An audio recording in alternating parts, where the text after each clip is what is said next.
Welcome to the Dan Sports Tips MLB Daily Fantasy Preview Show for today, the 26th of June. I'm taking a look at everything you need for your daily fantasy lineups on DraftKings. I will be running through starting pitchers, stacks of the day, how we can construct a lineup to ensure we have our maximum point scoring potential, foundation players we should be using to build the foundation of a lineup on, and our value plays for the day.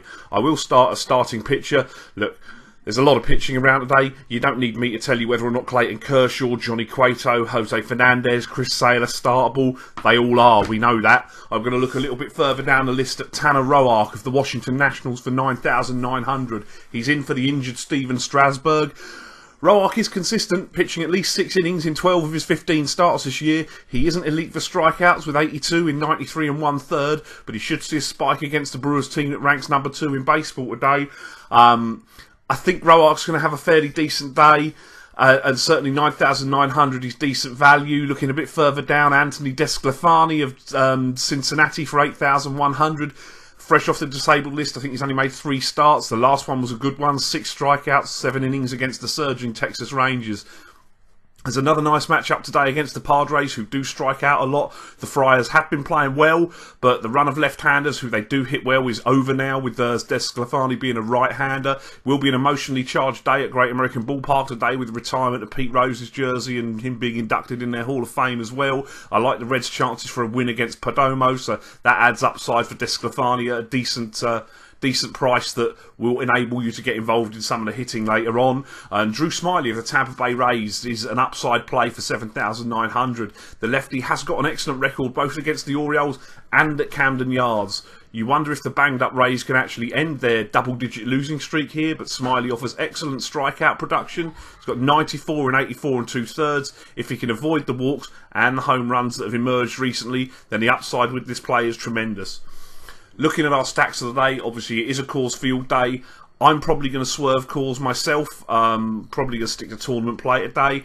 But if I had to pick a side, it would probably be Arizona. Patrick Corbin has been a lot better at the top for the Diamondbacks of late.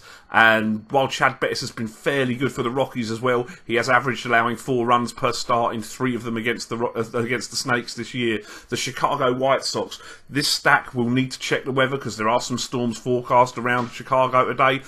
But they're going to face Marcus Stroman, who's got a 7.89 ERA this month. He's allowed 17 runs across 3 starts. The Sox are swinging the bat well. They hit 7 home runs in their 10-8 defeat yesterday. First baseman Jose Abreu is 4,700, 266, 11 home runs this year. Third baseman Todd Frazier for 4,100. It's boom or bust. You know, the average is 199 this year, but he has 21 home runs. And, obviously we're looking for a home run here. Shortstop Tim Anderson's 3,800, hitting 261, has 2 home runs. Switch hitting leadoff man did have a home run yesterday and has done very well since he got promoted, to be honest. And outfielder Adam Eaton will hit directly behind Tim Anderson.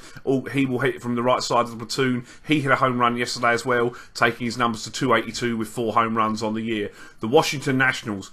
If, like me, you decide not to fully count Jimmy Nelson's recovery last time against the second lowest scoring team in the American League, the Oakland Athletics, he had an ERA approaching 10 for June in 3 starts prior to that, and now he gets a much better Nationals lineup. So I will take outfielder Bryce Harper for 4,800. He has hit a home run off of Nelson, hits from the right side of the platoon, average is low at 252. He has 15 home runs in.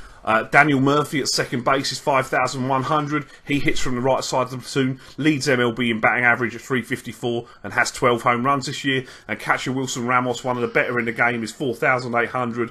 Hit a home run off of Jimmy Nelson as well. He's 342 with 12 home runs this year. And the final stack for me is the San Francisco Giants.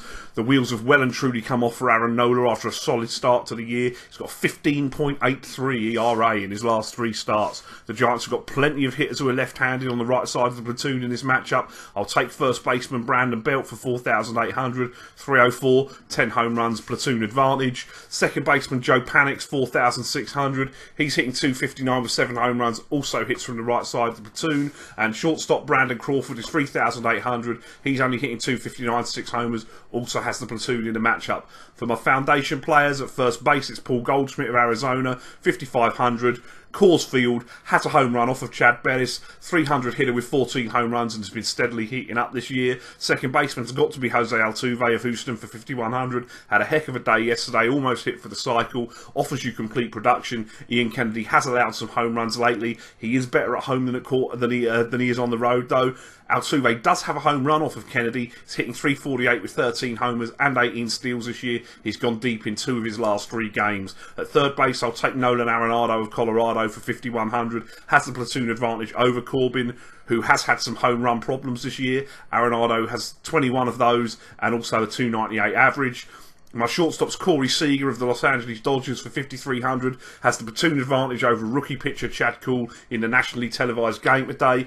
Seager is .297 hitter with 16 home runs this year. And in the outfield, I'll take Carlos Beltran of the Yankees for 5,200. Tyler Duffy has been struggling for the Twins. He's allowed at least 4 runs in 7 consecutive starts. Beltran hits better left-handed than he does right-handed, so he's going to be on the right side of the plate for our concern tonight. It's .290 hitter, got 19 home runs this year. From a value place, I'm not going to nominate a catcher because it's Sunday and lots of them get the day off. First baseman James Loney of the New York Mets for 3,300. 302 with 2 home runs. He does have the platoon advantage with Bud Norris, who has been known to surrender home runs, and he has had a degree of success against Norris throughout his career. My second baseman is Derek Dietrich of the Miami Marlins for 3,500. He has the platoon advantage over Jason Hamill.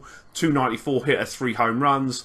Third baseman Danny Valencia of Oakland. He has the platoon advantage of Hector Santiago, who has been better the last couple of starts, but still easy to remember the struggles he was experiencing. Valencia's a .333 hitter with 11 home runs this year. At shortstop, Francisco Lindor of Cleveland, 3,600. Switch hitter's cheap today because he's facing Justin Verlander. He has seen Verlander quite well in his career. 306, 10 home runs with 12 stolen bases at the top of the Cleveland lineup. And in the outfield, Stephen Piscotty of the St. Louis Cardinals, 3,900, excels against the lefty, gets James Paxton today. Now, Paxton has pitched well. We know that it's a nice yard for the pitchers in Seattle as well. That's the bad side of it, but the good for Piscotty in this spot, he's got .498 weighted on base average against lefties this year. He's hitting .293 with 8 home runs on the season. That's what I've got for you today. Best of luck with your lineups, and I'll see you tomorrow.